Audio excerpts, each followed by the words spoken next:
Tak pernah terlintas di benakku bahwa langkah kakiku yang gemetar meninggalkan tanah Indonesia akan membawaku pada takdir yang bahkan tak berani kuimpikan. Aku hanya seorang TKW sederhana, bukan bangsawan, bukan wanita berpendidikan tinggi.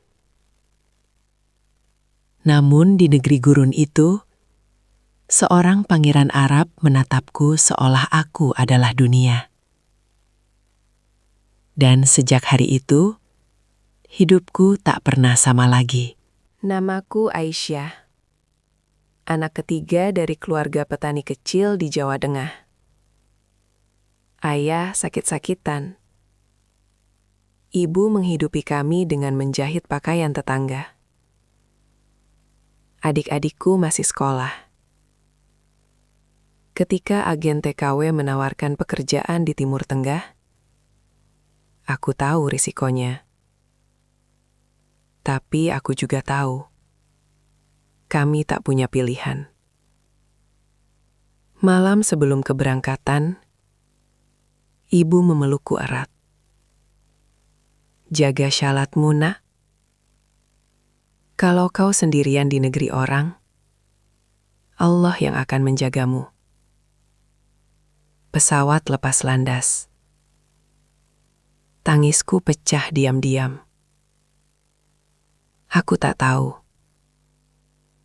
Air mata itu adalah awal dari kisah paling tak masuk akal dalam hidupku.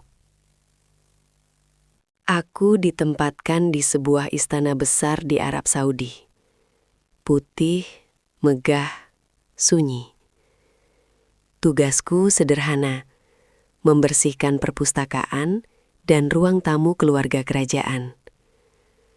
Aku selalu berhijab rapi, menunduk dan bicara seperlunya. Aku tahu posisiku. Sampai suatu sore, seorang pria masuk ke perpustakaan. Tinggi, tegap, tatapannya tajam tapi tenang. Semua pelayan langsung menunduk.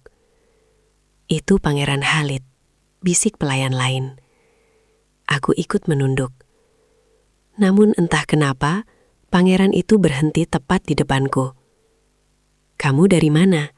tanyanya dalam bahasa Inggris yang fasih. Tanganku gemetar.